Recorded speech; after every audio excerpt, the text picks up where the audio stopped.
Wake up, lazy bones!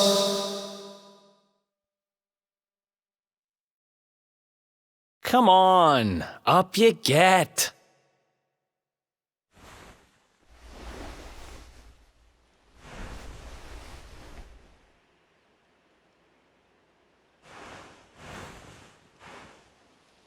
Finally! I was worried we'd lost you for a minute there. You've been out cold ever since we jumped. Had to drag you all the way here on my own. But what a jump it was! I closed my eyes, put my faith in the luminary, and somehow didn't get smashed into 1,000 pieces. In fact, I woke up on the forest floor at the bottom of the cliff without a scratch on me. Amazing what a little faith can do. Anyway, I guess you and me must be at the top of the King of Heliodor's most wanted list by now. Which means we can't hang around here too long. Let's go say thanks to the nun who looked after us and be on our way.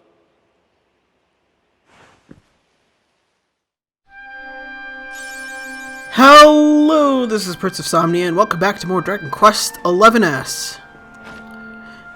Last time, we made our escape from Heliodor Castle after all that nonsense, and in this episode, we've woken up here in the foothills at the church.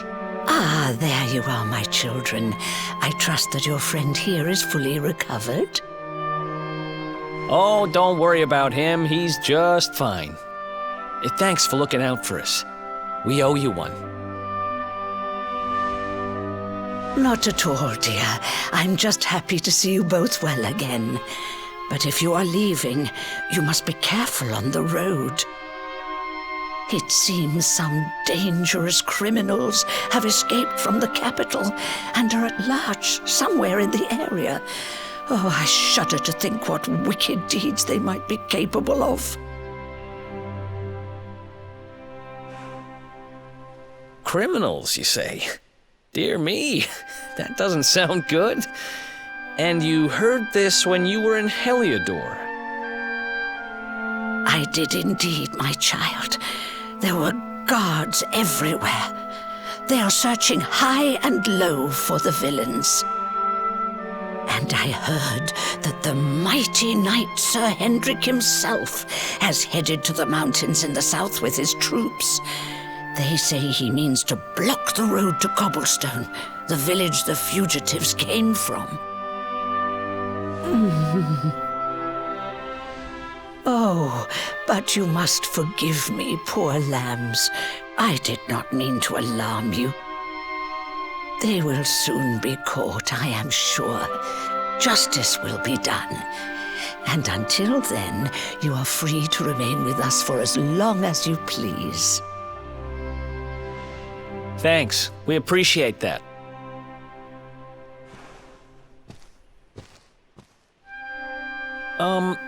We're going to get a little fresh air. We have a few things to discuss, right?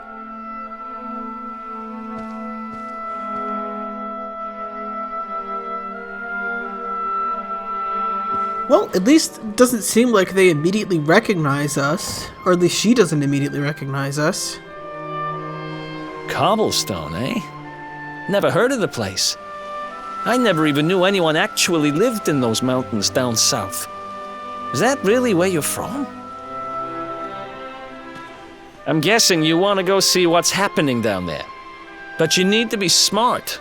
You won't get past Hendrik unnoticed. If you're going to make it there without getting caught, you'll need to avoid the main road.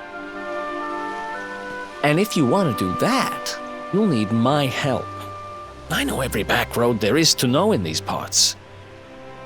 But I've got things to take care of in Heliodor first. I left a little something in one of my old haunts downtown, and I need to get it back. So, are you coming along for the ride? I did help you break out of that dungeon, remember? Yeah, sure. I get the feeling if I said no, you would hit me with a butt thou must. That's the spirit. But we can't have you bringing us any unwanted attention. Ah, I've got just the thing. Here, put this on and keep your face hidden. Otherwise, you're gonna get nabbed as soon as you set foot in Heliodor.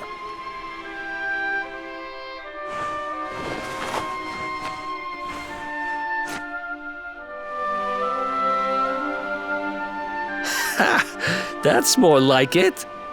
If you're gonna be a wanted man, you might as well look the part. Right.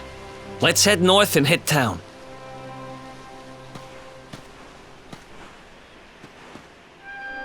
Glad you're coming along.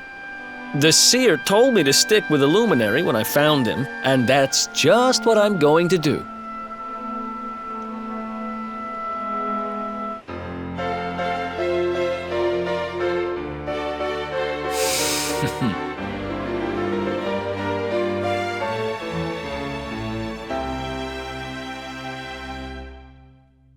And with that, Eric has now joined the party.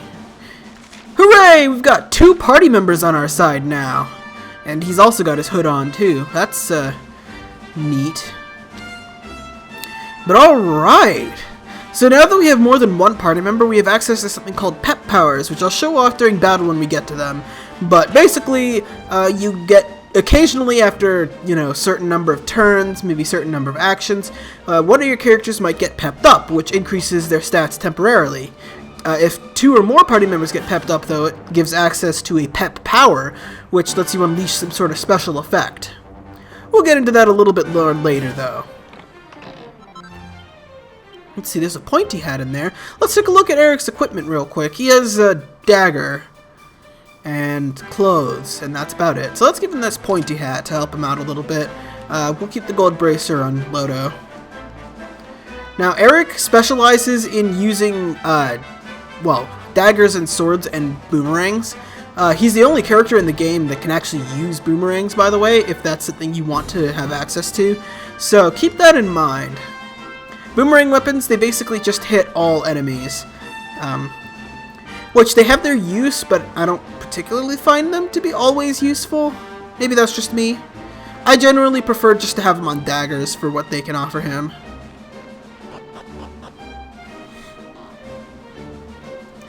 Okay, we've got another quest that we can actually accept over here called It Takes 2 to Tango.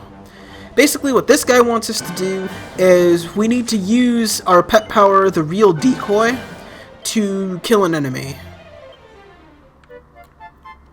It shouldn't be hard to do if we do a decent amount of fighting while we're out here.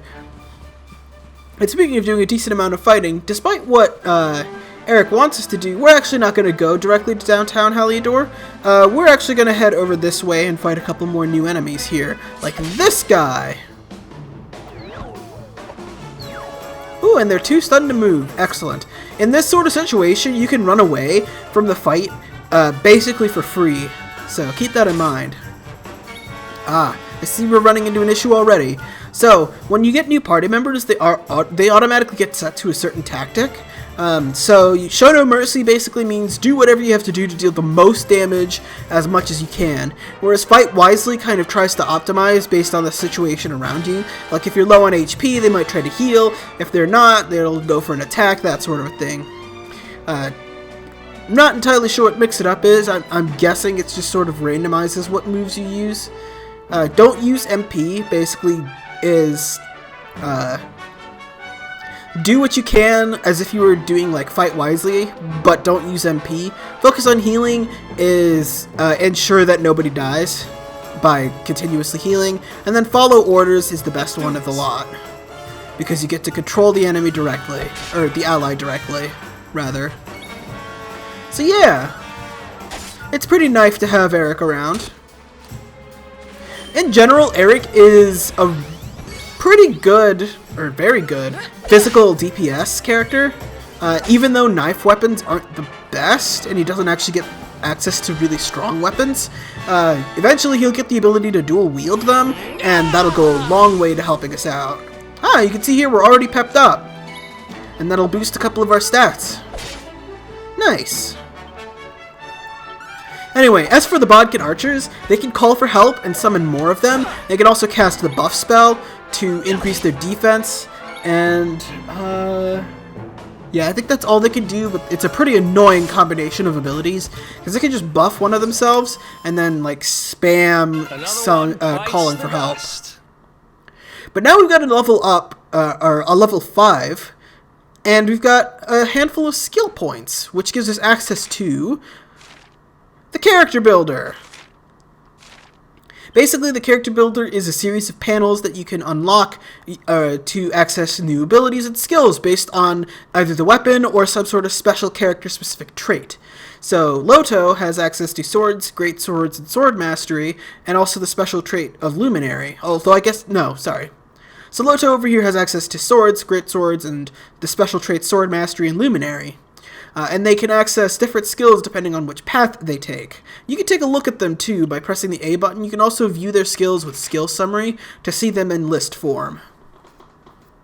So that can be really, really helpful.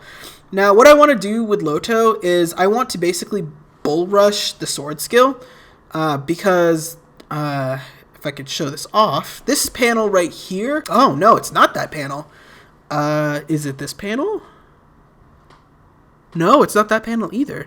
Must be under Sword Mastery. Because it is under Sword Mastery. Okay, that makes sense. It's this panel over here. Yeah, this one. This panel over here, Falcon Slash, is a really good DPS ability that we can get. It basically lets you attack twice with your sword. That's not going to be any more powerful than the DPS ability you get out of the secret panel here for great swords. Actually, I think it's this one, called Unbridled Blade, which actually does triple damage for 16 MP as opposed to double damage for 4, but it is a very useful ability to have Falcon Slash on the hero pretty soon. Sword Stance is also a very good ability to have, just because parrying is another way you can block hits coming in, much like with shields, so that can be also very useful. I think I'm going to head for Falcon Slash early, though, just to get the DPS faster. So we'll spend some points on Flame Slash. The Luminary path, it gives you access to special spells that are either unique to the hero or hard to come by among other party members, like the Zap spell and that sort of a thing. So that can also be something really nice to work on too when we're done working on other things.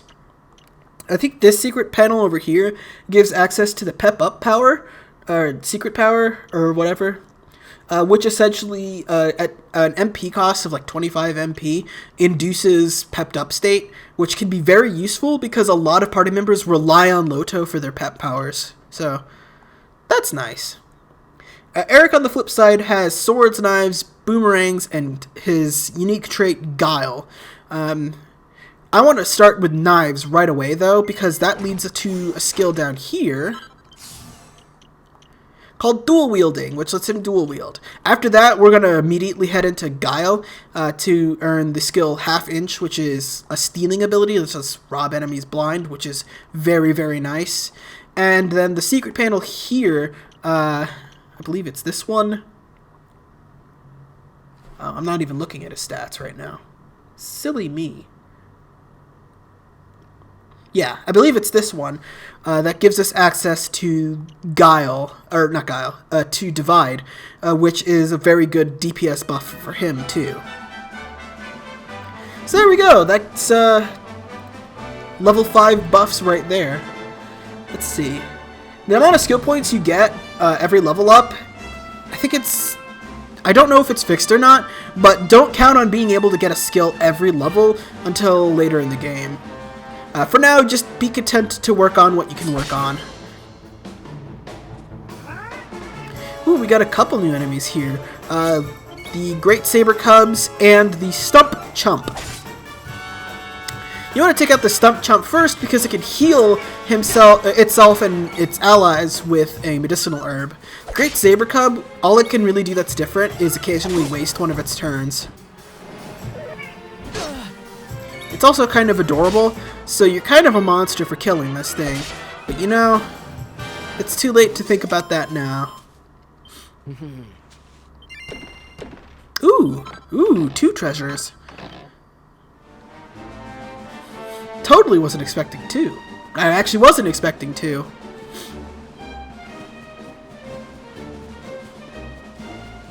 Anyway, past these sleeping stump chumps over here is a treasure for us to collect containing a red eye. I think that's very useful for some piece of equipment we can make for ourselves a little later, so I'll hold on to that, but it also sells for a lot of money too if that's what you want to do with it instead.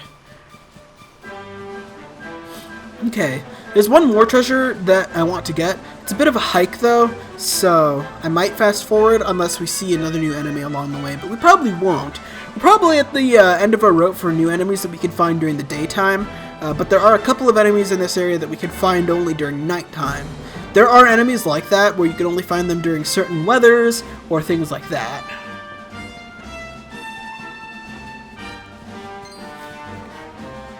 Yeah, there we go. Here's the next treasure. A seed of strength. I actually am going to use that though, because Loto here does pretty well with having high strength.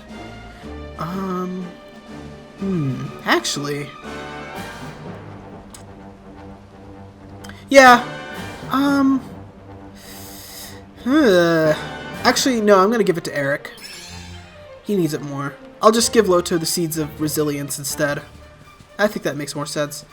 There are also great saber cats that you can fight in the area, but they might be a little tough for you to handle, so I'm gonna avoid them for now. We'll get another chance to fight them off later. Anyway, so I just cut that out a little bit there since we were taking a hike back. We actually want to go up north from here. And don't forget to collect the item from this tree over here. You're going to need what this tree gives you in the relatively near future, most notably the buzzberries.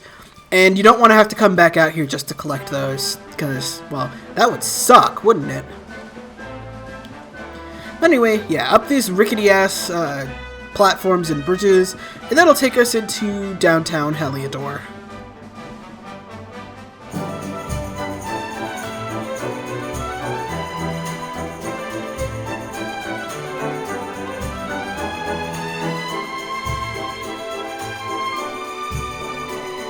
Welcome to downtown Heliodor, home to rogues, ruffians, and all my other favorite kinds of people.